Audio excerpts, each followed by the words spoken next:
stuff. I'm so excited to be here today. Welcome back to another vlog. I really should come up with a name for whatever this series is, like The Traveling Shooter or Guns and Vlogs, I don't know. If you have a good suggestion for a witty name to help me categorize this travel series, we're totally open to it, so drop a suggestion down in the comments. Sit. Baby carrot for you. Baby carrot for you. Enjoy. We've been home for 6 whole days now, and we're starting to get the itch to go somewhere again. And an opportunity happened to present itself, and we are not ones to shy away from opportunity. So I'm headed to the airport soon, and we're headed to Colorado this weekend. Not really sure what we're gonna get into. I know I'm gonna meet up with some of my absolute best friends from college. Both of them are active duty Army officers, and so I'm looking forward to catching up with them. And I think it'll be really fun to bring you guys along. A few things that I'm bringing with me on this trip, and all of these are CrateClub products, by the way. Number one is this power bank. This was sent out as part of supply drop number 19. Always good to have a power bank with you when you travel. This one is a behemoth. It's like borderline indestructible. I love the way it looks. I love that it's rubberized on the sides. It's coming with me. Next up, I'm gonna be bringing this silent pocket. This is a Faraday device that I'm gonna be bringing with me and hiding some of my personal belongings inside of. Fun fact, Faraday is named after Michael Faraday, which is an English scientist that lived in the early 1800s. So essentially what he discovered is the Faraday shield, which is coined after him. That's the technology that we use in these types of pockets, right? So that blocks out signals from the outside, meaning it's gonna protect your devices from Bluetooth, Wi-Fi, any sort of theft that's out there, right? Whatever you put inside this little pocket, it's gonna be protected. Now look, I know that I can't put every cell phone and every form of ID and every credit card inside this thing. There are an infinite number of threats out there, and you can't protect yourself against them all, but you gotta try. You gotta try, man. And so when we'll be in the airport, and we know we're gonna be in high traffic areas where identity theft is likely to occur, you better believe my personal belongings will be right inside here. At least the ones that I can fit. I love this little olive drab case. I have this absolutely behemoth bag from DEF CON 5. Look, no promises that we're gonna release this in the future. We have partnered with DEF CON 5 in the past. We actually released a CrateClub custom backpack, which I'm a big fan of. But as always, we're testing products that potentially might be in future boxes. So that's what I'm doing this weekend. I'm field testing. I'm gonna take it to the mountains of Colorado. I'm gonna put it through hell, and if it survives, it might be at your doorstep here soon. How cool is that? So that's what I got going on. I actually have to pick up Kayla from work on the way to the airport, so it's on me to button up the house, take care of the dogs, and make sure everything's squared away before we go. So I'm gonna wrap up a few more things here and see you on the road. I hate saying goodbye to the puppies, but that's just part of it. That's just part of it.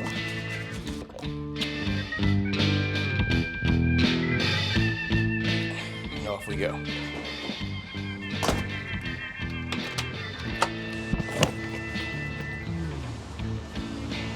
Of course we need gas. Come on, man.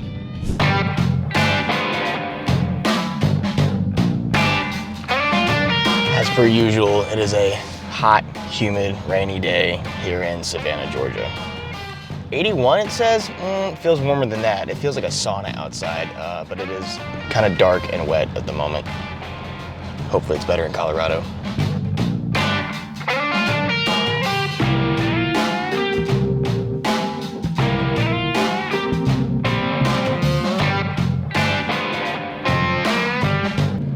Trying to be an influencer and film myself getting gas, and while I was shaking the nozzle, I spilled like a couple of drops on my car.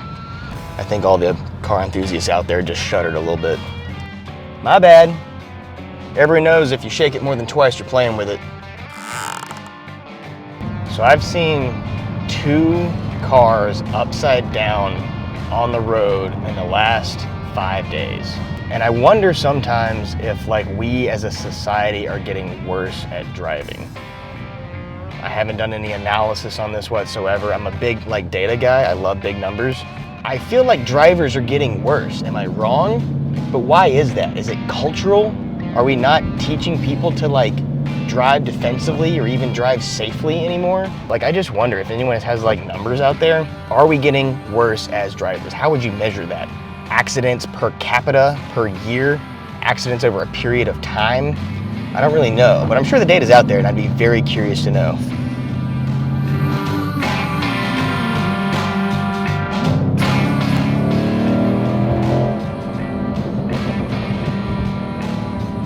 That was the sound of a level 2 Roush performance pack on a 2020 Mustang GT. America. My bad. Let's go to the airport.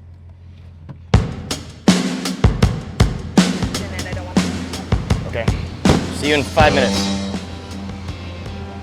All right, just dropped off the wife and now I'm headed to park the car. I always drop her off.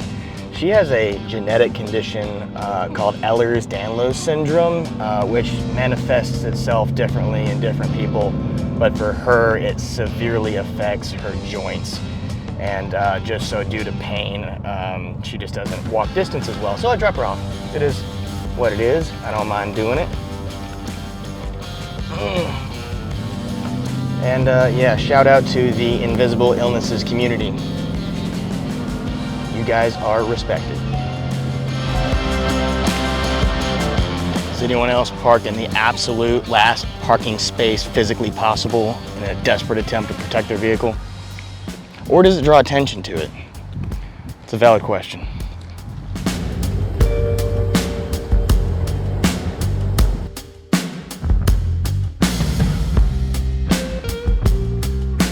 For today's trip, we are flying out to Colorado to visit 2 of my close friends from college.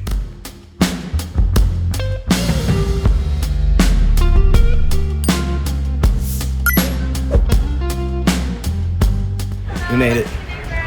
It's just dragging back there. We made it.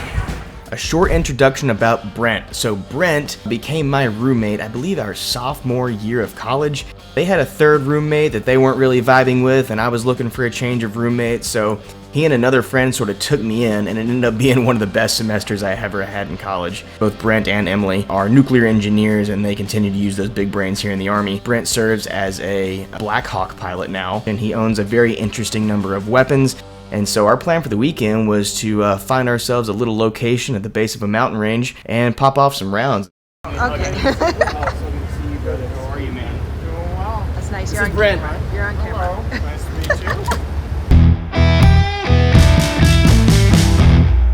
you. So, Colorado Springs is known for a number of very interesting things. Number 1 is the U.S. Olympic Training Center.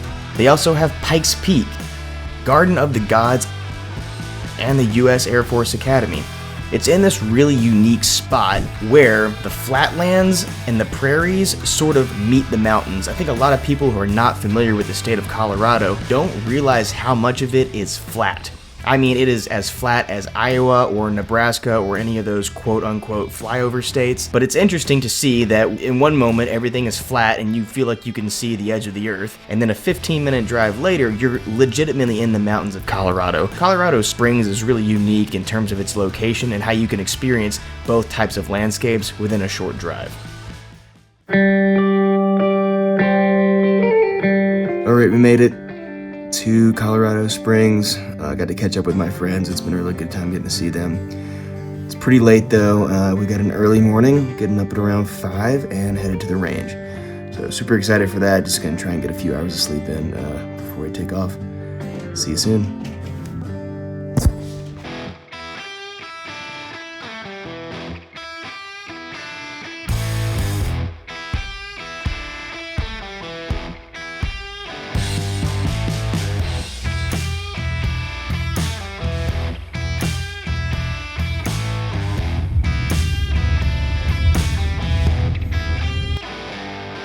And good morning, people. Currently out in Colorado Springs, Colorado, looking to pop off some rounds today. I've never been to this area before. I'm super excited to be here. Just grateful to get up early. We were up before the sun got up. We got our coffee in our system, loaded up the truck, and went on up the mountain. I think we've climbed some elevation on the way here, haven't we? We're about like 8,000 feet now. Currently at approximately 8,000 feet, which is nuts because my home in Savannah, Georgia sits at an elevation of 23 feet above sea level. So it's been fun spending some time up here. I love Colorado. I love the culture. I love the weather. I love the terrain and the scenery. So we're gonna bring you guys along and show you what we're shooting this morning, and hopefully we can hit something downrange. So we made our way out there. We're bobbing and weaving in and out of the canyons and the base of these mountain ranges. And then sure enough, this range opens up, and then there's, I think we saw probably 12 or 15 different lanes, and we found a nice one and set up camp there, and we had it all to ourselves. You could hear some rounds popping off in the distance, but we actually never saw another soul while we were out there. Check this place out, man. God, it's so beautiful out here. So as we got out to the range, I wanted to walk you through what exactly Brent had brought out. First of all was a Benelli 12-gauge pump shotgun. We also brought a Sig Sauer M17, that's a 9mm weapon. This Sig Sauer specifically was Brent's sidearm while he was deployed to Afghanistan. This thing's all decked out. It's got his name on it, it's got the location and date of the deployment, and then it's also got his call sign on it. You can see that there. I believe they were the zombies. He also brought this Daniel Defense M4, specifically this is the M4 V7. This is definitely like a Call of Duty style weapon, the way he has this thing set up. Super nice, super capable. You can use it for close range, long range, very, very easy to use, and probably one of my favorite weapons that we shot that day. Now his pride and joy is this Barrett 98 Bravo. This weapon specifically is chambered in 300 Winchester Magnum. I got to fire this a few years ago with Brent at a range in Nevada, and he worked me out to 700 to 800 yards, and it was no problem at all. If you miss, it's the shooter's fault and not the weapon itself. Some of the other stuff we brought with us in terms of targets, we brought some paper targets for the AR. We also brought a rotating steel target for the pistols that we were firing, and then we also had some clays for the shotgun. What about the ear protection? This is like a pretty nice product, isn't it? Oh yeah, so those are walkers, so I've recently gotten these, and then I have one set of Peltors. The active hearing protection is pretty nice, definitely helpful, and good to be able to actually talk with people. We were stuck with foamies for like my entire military career. Fascinating. All right, man, good stuff. I'm so excited to be here today. It's just a beautiful freaking day in Colorado. Like, this is such a nice break from the swamp that I came from in Savannah. We also practiced a little bit of transition shooting while we were out there. And what I mean by that is essentially you start with one weapon system, such as this rifle, and you're gonna pop off a couple of rounds. You put that thing to the side, pick up your sidearm, pop off another couple of rounds, and then return back to the rifle. There's a million different ways you can do these drills. Sometimes you alternate targets, and you start with the pistol and then move to the rifle. Sometimes movement is involved, and so you have to move from one location to another before engaging in the next target. But Brent was able to walk me through some of that. He's very quick with it, and he also offered me some excellent tips for ensuring that I was operating at a safe but effective pace. Cool. Hey, there we go. Cool. Nice. You know what I changed up? What? Following it after the shot. Yeah. That makes a lot of sense. Yeah, you gotta lead through. I didn't realize you weren't Leading following through, it. that's makes, and it's a skill that I knew that I've practiced in the past. I just forgot just now. Yeah. Oh yeah. I think 3 or 4 hours out there really flew by. I wanted to stay all day, but I knew that there was more to do. All right, so we're wrapping things up here. I did tag a small, was it a 4-inch clay? I did tag a 4-inch clay from 256 yards out. It's really not a crazy impressive shot that Barrett's capable of doing 3 to 4 times further, but just glad I hit something today.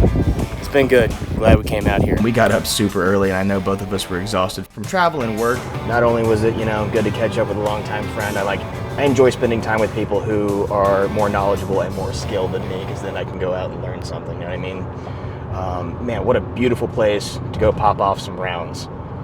Is that your go-to range? Oh yeah, that's my favorite spot. And technically it's a public space, right? Yep. It's like BLM land, so it's free to use. It was like surprisingly clean. Like there's a little bit of litter in the shooting lanes, but everybody was so nice and so respectful. Everybody was waving, they were friendly, and whenever we were ready to hand off our lane, another van pulled up and they were like, hey, take your time, and we cleaned up after ourselves and hit the road. It's still early, it's not even 11 o'clock yet. I think the plan for the rest of the day is definitely grab some food, grab some caffeine, and then we're gonna tour Colorado Springs. I think specifically we're gonna go hit Manitou Springs first, which I've never been to before. Oh, I did want to mention that I brought a number of CrateClub products with me. We really do try to promote some of this stuff, and not because we're selling it, but because there is a true intended purpose for a lot of this stuff, and it's useful, it really is.